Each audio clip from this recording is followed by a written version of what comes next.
Baseball is dead. Rest in peace. All right, we're here with Tyler Soderstrom of the A's.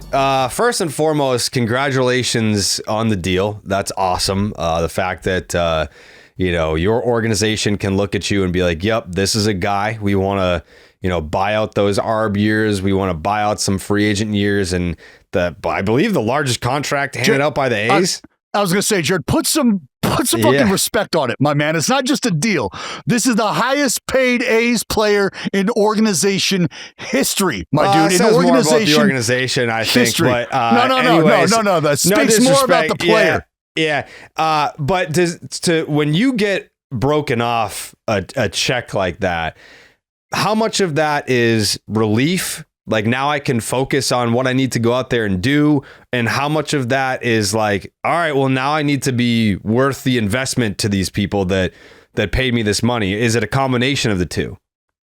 Yeah, we'll see how I feel like when the season rolls around, obviously. But I think for me personally, I would say it's a little bit of relief. I'd say I'm pretty proud of myself. But yeah, to be sitting here, saying that I'm the highest paid A's player in franchise history doesn't really feel real. Like I don't think I could have ever dreamed that one up as a kid. You're always just kind of thinking of getting to the big leagues and being the best player you can be. But to finally sign a deal like that, super special, and I'm pretty honored. But yeah, I think once the season rolls around, we'll see kind of if the how I feel about the anxiety part of it. But yeah, I think it's going to be the same. I obviously want to be the best player I can be. I want to go win countless awards and win a World Series. And I think that's kind of where it maybe shifts to a little more, kind of God, what's mine now? And I'm just ready to go out and compete day in and day out and just do the best for my team every night. And hopefully we can get to the postseason. I want to know about the conversation with mom and dad, because your dad's got a taste of what the big leagues was like, and you growing up, you have an opportunity to get that knowledge, to get that tutelage as you're growing into the ball player that you become, and you find yourself drafted and working through the minor league ranks. And now a day like this comes where you do become the highest paid player in franchise history. The minute that happens, the minute that you understand that deal is done, you hang up the phone and you look at mom and dad, or you call mom and dad and you have that conversation. Can you just kind of walk us through what that exchange was like, that emotional exchange? Because we're talking about the most breaded up dude in Turlock, right? I mean, you could buy all the fruit farms, all the nut farms that you guys are growing out there 10 times over, but that's got to be such a special moment to be able to share with mom and dad. Yeah. So obviously the whole process is a little bit longer than most would think, kind of the whole back and forth, and then kind of fitting that it was me and my dad and one of my buddies down hitting at my dad's facility, a backyard. It was kind of late at night. I just got back from Wilson's wedding. We decided to go down and get some swings, and we were hitting down at the barn, and I got a call from my agent and walked outside, and it was just me and my dad, and my agent just kind of basically walked us through that the deal got done, and it was a pretty special moment just to be kind of there with him and find out with him there kind of where we grew up, kind of training and stuff. But yeah, it's super special for me, obviously. But yeah, I mean, like I said, it still hasn't really hit home, I don't think, a whole lot. But I think the biggest thing too, with me and my family, was my dad went through the whole thing. He got his career cut short from injuries. I mean, I understand that nothing's guaranteed, and that was a big reason why this deal got done. My dad went through it, and he got his career cut short by an injury. So I know nothing's guaranteed, but yeah, I mean, I think the biggest part is just we're super blessed, and I kind of understood what my dad went through as a player, and I know nothing's guaranteed. So I mean, this opportunity was in front of me, and I jumped all over it for sure. Dallas mentioned the draft. You being a first rounder, there's a lot of really young, special players with the A's right now. It kind of reminds me of the 14, 15 Royals, how like those guys came up together and then they got to the big leagues together and then they learned how to win together. How much of that is currently going on with the A's where, you know, a lot of the guys that you get to call teammates at the big league level, like those are guys that you played with in the minor leagues and you guys learned how to play professional baseball together. And now you're in the process of learning how to win together.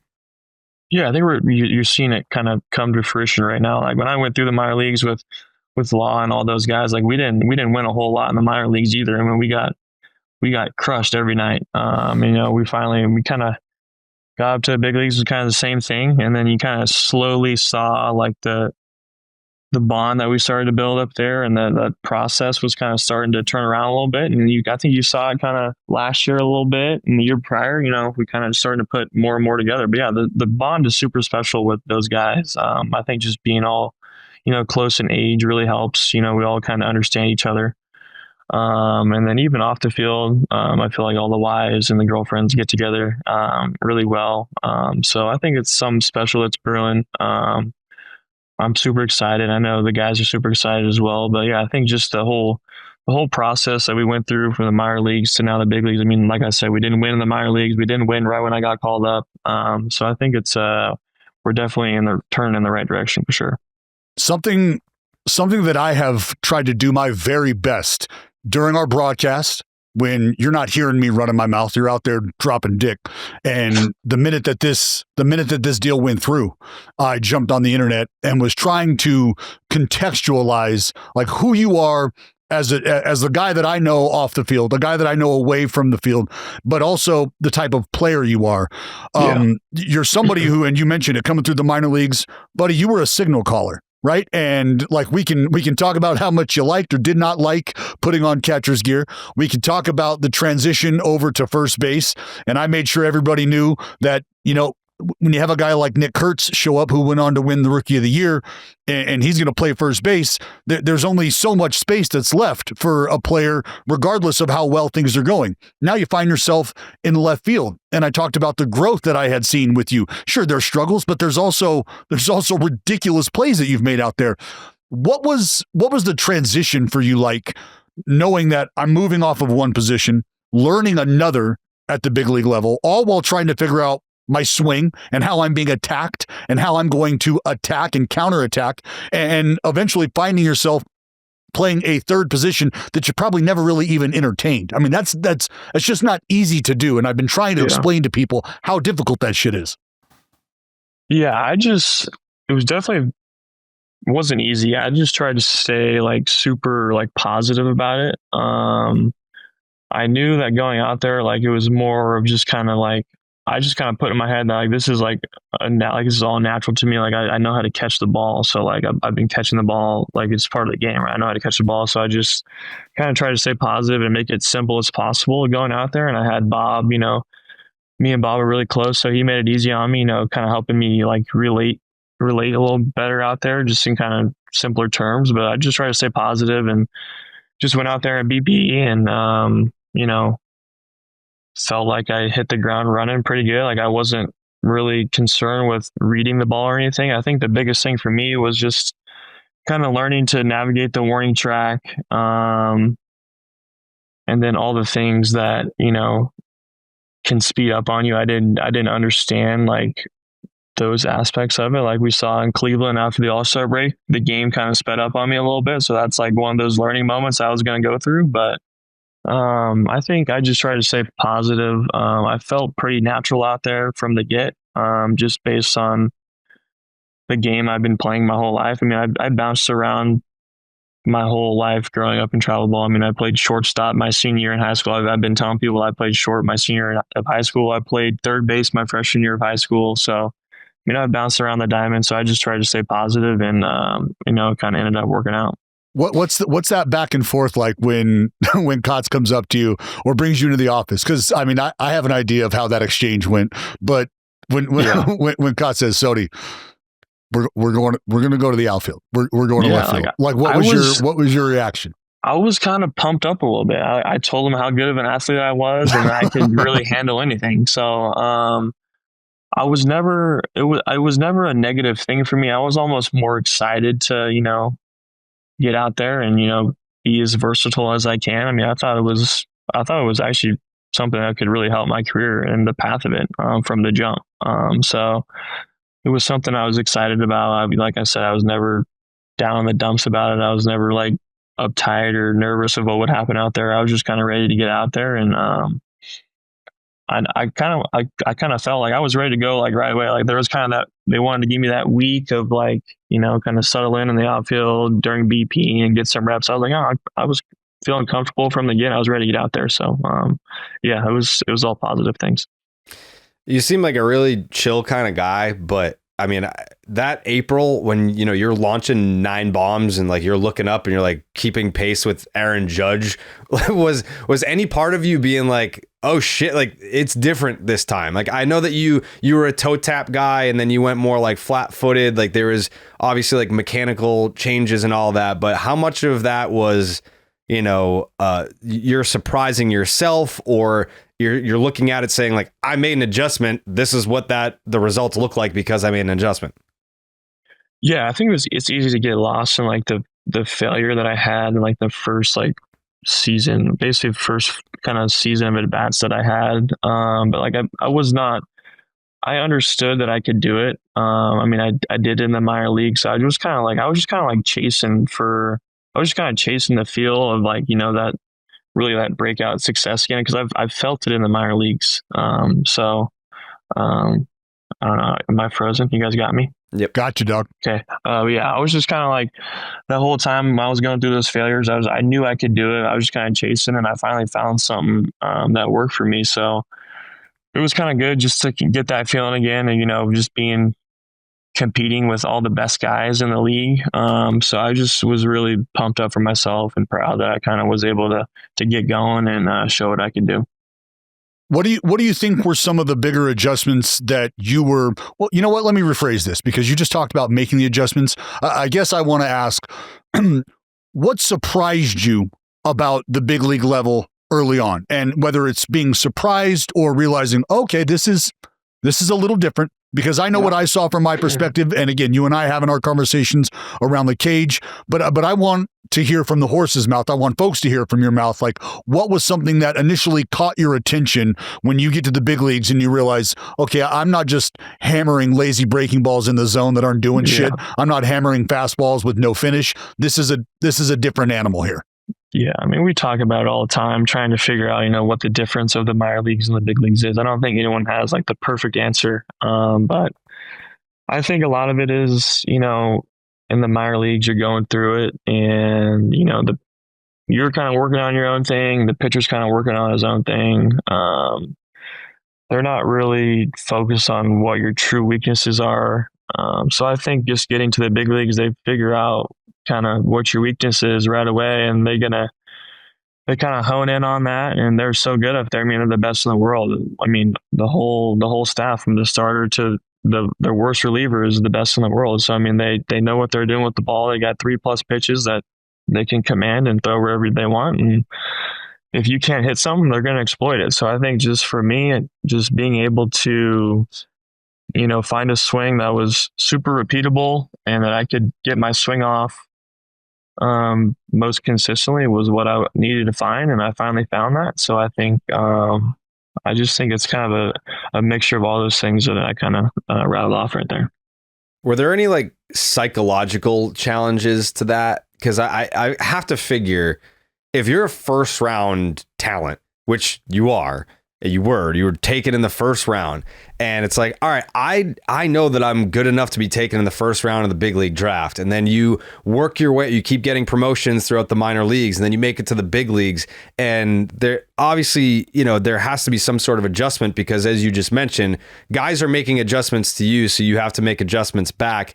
But is there kind of like a mental battle within yourself of like, I just want to stick to what I've always done because it's gotten me this far? Or at what point can you admit to yourself, I need to do this kind of adjustment because they're making adjustments here?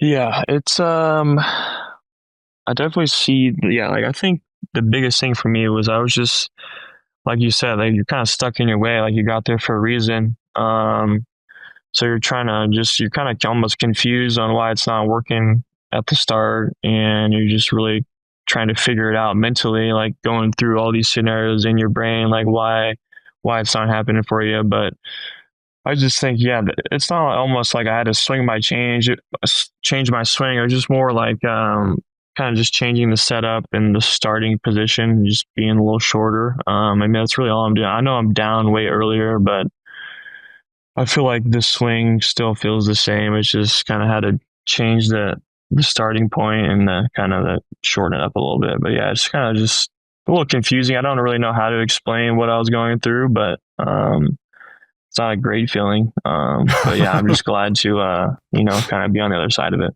How long does it take to get comfortable?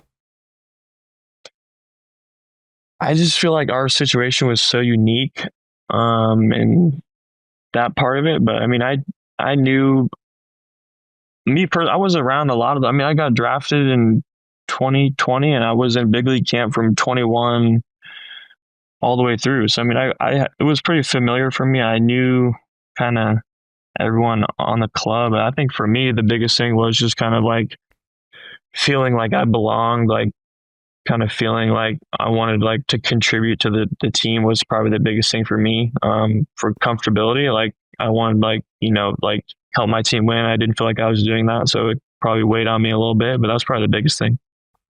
What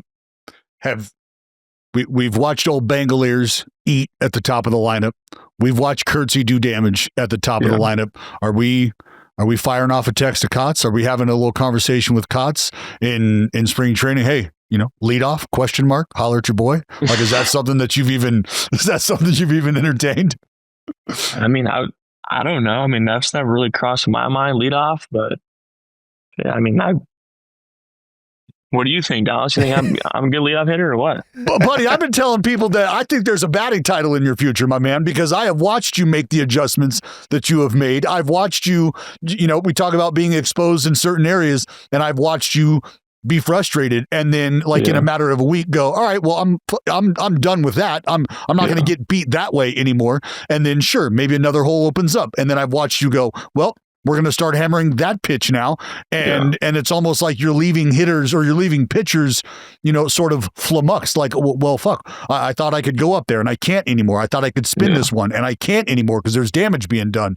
And so, in my opinion, yeah, buddy, I feel like you could eat anywhere in this lineup because we've got guys that can set the table, right? I look at Jay Willie and I think about him being like an RBI guy because if you hit the ball and it doesn't, for some reason, go over the wall, it's going to go off the wall, maybe through the motherfucker, and you're standing on second base. And then Jay Willie comes up, shoots a hole, and it's 1-0 green and gold. So I feel like there's an absolute possibility. I believe there's a world where you and Curtsy could be flip-flopping between that 1 and 3 spot if that's the case, and you could absolutely set the table, you could clear the table all with one swing.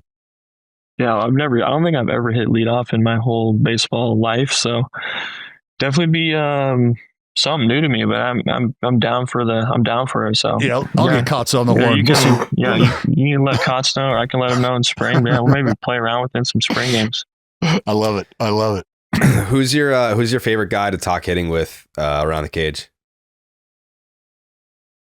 Talk hitting with probably, I mean, me and Law are always talking about something, so I'm sure me and Law are always talking about hitting or what song he's coming out with next or something like that. So Law has been, and Jared and Jay, so you guys are aware of this, like Law is a guy, and I think he even talked about it in the interview that we did with him last year in spring training, but Law has been the one dude who, when reporters come up, Sody, and they're asking like, did you see this coming from Tyler Soderstrom? Did you and Sody's Law has always said, buddy, I've watched this happen his entire career. I've watched this dude bang at every single level. So I'm not shocked. I'm not surprised whatsoever. And I think that speaks to the close-knit group that you guys have. And that's something that I love to watch from afar as somebody who's been a part of that clubhouse and now sees the growth that I'm watching. It's really special. I want to ask you, bro,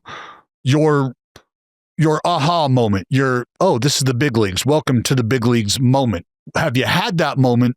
If you have, what was it?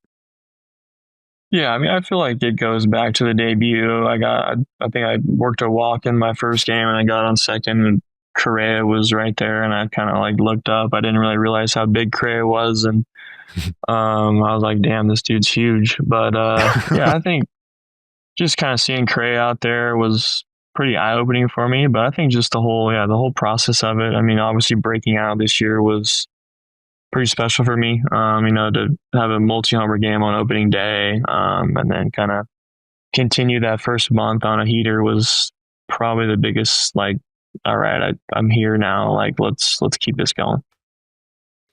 I think, anytime the A's are a topic of conversation, the ballpark comes up, and it's a launching pad. I mean, I feel like it's often brought up as a negative, where it's like, oh, it's a minor league park and the amenities and this and that, but the ball flies there. So is there kind of like a give and take with all that, where it's like, all right, we're caught in this in between. We're not in Vegas yet. We don't have the shiny new ballpark, but I can launch bombs in Sacramento. Like that's pretty cool. Yes, Sacramento is a great place to hit for sure. So that's the biggest, probably the biggest plus of it offensively. I mean, it is truly a launching pad. You can catch some days where it doesn't fly, but I mean, that's kind of anywhere. But yeah, it's fun to watch our guys, especially Kurtz, take BP there. It's actually not fun to hit in the same group as Kersey sometimes, as he's just kind of flicking them out all over the yard. But yeah, it's a great place to hit. It's a little tough to see in the first 2 or 3 innings, but it kind of, it's that give or take of you can do some damage for sure. Yeah, tough to hit. I'm glad you brought up the fact that I do have the most strikeouts in a single game in that ballpark. Mm-hmm. Thanks for mentioning that, Sody. Yep, no problem. We saw a video of you walking through the new Vegas site, and you and your fiance, your now wife, and I got to believe that there's some sort of vision that you have. I have lobbied hard that guys like you, Law, Kurtzy, Rooker, Jay Will, like you guys need to be there taking batting practice the minute that there's any sort of wall, the minute that there's anything that's going up. But what was it like to be able to walk through this place knowing this will be my home? I'm going to be a major part of what is literally physically being built here and what is being built while we wait. I'm a major role player in that. It's super sweet. Like just, getting to walk through that whole construction site. I mean, just the strip, like it's just like right there in the background. So it's just, everything is super sick about it. I would say it's just really exciting. I mean, obviously we're in Sacramento for the next 2 years, but I think it kind of just builds that fire. We're just excited to get that new ballpark. It's kind of hard to envision, honestly. Like the thing's going to be fully enclosed, and kind of walking through the site, and there's so much going on. But it seems like everything is rolling. I think they said they're maybe ahead of schedule, so it's just super cool to see, and just know that I'm going to be a part of, the start and finish of it. So we're just super blessed to be a part of that. I mean, the whole new experience center out there, they said they have like, it's like one of 2, like Vegas and Dubai have this whole cube, and they it's like this virtual reality thing. They put us like right in the middle of it, and they like put us on the mound and in the suites and all over the stadium. So super cool to see. Like I said, very exciting. Are you someone that once the season's over, you unplug from baseball, or did you consume any postseason baseball? And if so, how much? I consume it like bits and pieces. Like I can sit down and watch parts of it. I can't watch the full game. The World Series, I could sit down and watch a whole game, but I'm either, golfing or doing some sort of duck hunting or fishing or hanging out with friends, kind of, doing my own thing. But yeah, I think the World Series, I could sit down and watch for sure. Where are you hunting at? Because you are from the 209, you are from Turlock. Are you hunting in that area? You going out towards the Delta? What do you got? We're all over. We're Sacramento to Stockton to Los Banos. But yeah, I would say it's some of the best duck hunting in the world for sure. But yeah, I love it. So yeah, that's great. You guys plugged birds this off season so far? Yeah, it's been a pretty good season.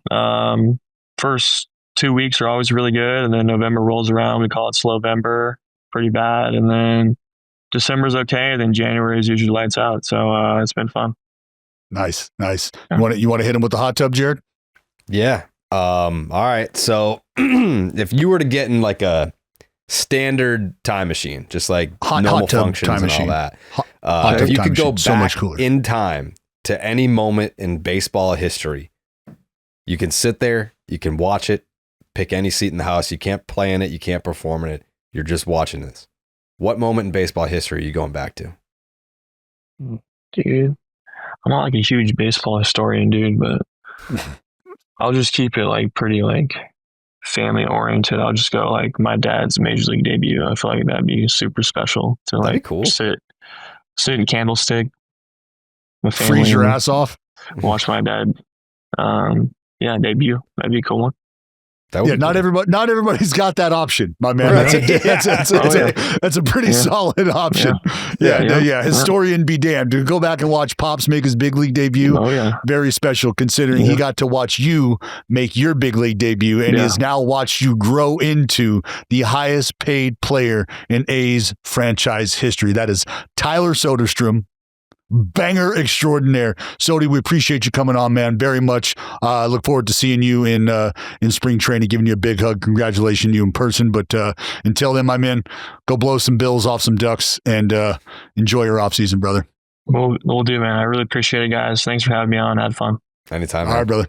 All right. See you guys. Later dude.